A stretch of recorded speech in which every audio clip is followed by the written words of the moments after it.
It's the Cirque du Soleil perfume.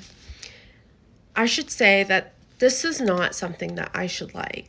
I'm probably the last person you thought would review this. This is not sent to me in PR. I actually bought this. No, I did not sample it beforehand because I honestly didn't think that it would be something I would like anyways. There's kind of no point in sampling it. I fully blind bought this. I know the notes are caramel, popcorn, and apple, like candy apple. So this is a gourmand perfume, and I don't like gourmand perfumes. Very rarely do I like gourmand perfumes, but I feel like a perfume that represents something in our culture comes around once in a while. And it's almost like it's an instant classic. So I did get it. This is the Cirque du Soleil Eau de Parfum. Look at the bottle. Look at the packaging. It wasn't cheap, but I didn't expect it to be cheap. If it was cheap, I probably wouldn't have been enticed by it. The bottle is heavy glass, but I mean, you can get heavy glass bottles at Zara. The top lid is not a magnet, but it does have a satisfying click, okay? So it is really, really beautifully done. And I will admit that I bought the bottle for the packaging. I bought it because it was pretty, not really because of the juice. I bought it because it represents something that I love. I love Cirque du Soleil. Cirque du Soleil is Canadian, by the way. It's from Quebec. So I love that there's a perfume that encapsulates everything that is Cirque du Soleil. I thought it was a cool idea. And I thought about it, and then I kind of just had to get it. And I feel like now that it's here, it's just so pretty. I mean, the other reason I shouldn't have this bottle, and I do, is because I normally go for things that are like classic, right? Like, for example, I have Shalimar EDT out right now because it's in the rotation. I also have a decant of the 2015 Shalimar Eau de Cologne, which someone sent me. So that's pretty good. Not the Eau de Cologne. It's Shalimar Cologne, but it's an EDT. Have that in the rotation. I just got Lagerfeld Classic. Have this in the rotation. But now I also have Cirque du Soleil perfume. But for the record, this is not the only Circus perfume that I have in my collection. I also have Dzing. And I feel like Dzing was an overlooked classic in its time. And now we love it. Or now we at least, you know, immortalize it and hype it up, whether it deserves that or not. And I don't know, maybe once the Cirque du Soleil perfume is gone, maybe this will kind of get hyped up a little bit more too. I got so many queries when I posted about this on social media. So either people had not heard about it and were surprised that it even existed, or people were curious about how it smelled. So yes, it exists. It's not sold out. You can still get it. I actually got Instagram ads for it maybe a month ago, and I was super busy, so I didn't click on any of them. And then a few weeks ago, I think last week, it was like I was sitting down at the end of the day, and I finally just said, I think we need to get this. And here it is.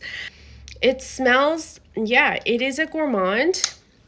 Let me get a scent strip. So people are worried about this popcorn note that is in it. And the popcorn is a little bit starchy, but it's not like an intense movie theater buttered popcorn. It's more like when you have caramel popcorn, you can smell the underlying scent of the popcorn, and then you can smell the caramel. That's what this is. It's really like a caramel popcorn, but you can mostly smell just caramel. I get a lot more of the popcorn note when I smell it out of the bottle. I can get the real starchiness of the popcorn. But when I smell it on strip or even on my skin, I don't get a lot of the popcorn. And even the caramel, like the caramel's there, it's mouth-watering, it's so good. It's like a good, luxurious buttered caramel, very potent. But there are also florals in here. There is a apple note that's juicy and fresh and crisp, but it works to balance out that caramel. So we're not getting something that's thick and syrupy sweet and heavy on the skin. We're actually getting something that's more balanced and more easy to wear. So I actually wore this on my skin yesterday, even though it was 25 degrees outside, and I thought it worked fine. I didn't feel like I was going to get a headache because of how sweet it was. And that's actually the reason that I avoid gourmand perfumes, is because a lot of them get even sweeter on my skin and they give me a headache or they make my throat hurt. So I am allergic to something in that. And so are other people in my family. So that's not just me. And that is the reason that I avoid most gourmand perfumes, because sometimes even one spray just makes me feel ill. This does not do that to me. So that's a good thing. And that's why, I didn't even bother with a sample or a decant, because it was either going to work or it wasn't. And I knew I wanted the bottle regardless. Underlying powdery note. Maybe there's some iris in here. Tonka, vanilla for sure, because it is a gourmand. I mean, this is really a fun, kitschy perfume, and I think there should be room in everybody's collection for some humor and something light, and really light in terms of its vibe, not necessarily how it wears on the skin. But for something that is fun and effervescent and joyful and reminiscent of youth, whether or not you actually went to a circus, you still might enjoy this perfume, because it does remind you of like the fair. Be a little bit more lighthearted, leave your worries behind, and just kind of enjoy the show. I think that is the thinking behind the Cirque du Soleil perfume, is to remind you of a time when things were light and that not everything has to be so serious all the time. What the Cirque du Soleil perfume is missing that Dzing has is that there's no animalic notes. There's nothing in here that smells like a barnyard or elephant or hay or anything like that. There's no cardboard. There's no cotton candy. There's caramel. There's popcorn. There's apple. There's a powderiness. There's basically all the good and none of the bad.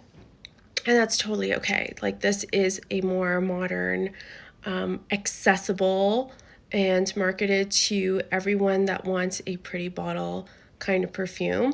I actually think that this would not be lost in a drugstore next to the Mugler's or anything else that comes out right now that is kind of sweet and candyish. I think it would be right at home, but because it has such a beautiful bottle, it clearly is something that is meant to be a little bit more special and a display piece, and maybe even a talking point, so that when people see it, they can kind of be like, what is that, and can I smell it?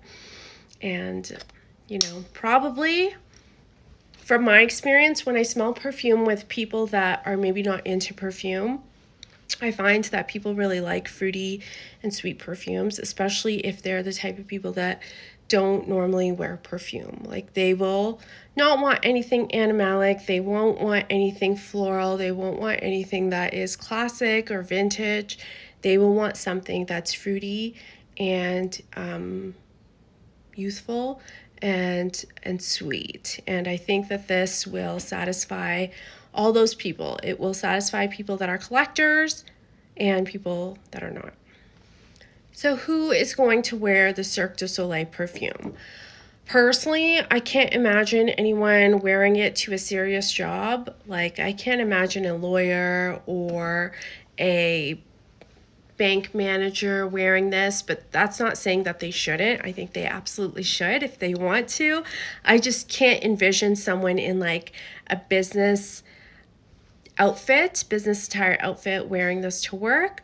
I think that this is more of a weekend kind of scent. It is something that's more fun, something that you want to talk about because other people are going to smell it. So in a more professional setting, you probably don't want to shift the conversation away from the business at hand, but over the weekend or at night, you might not mind doing that because it's so lighthearted, because it's so sweet and gourmand with that caramel. I think it just lends itself to more fun outings rather than times or moments that are supposed to have a little bit more gravitas.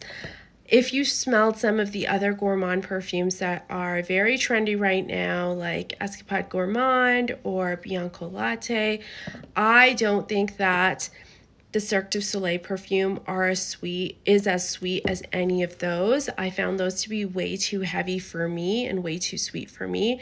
And this still has a little bit of that fruity touch that keeps it a little bit lighter, and there's some florals in here that keep it lighter as well.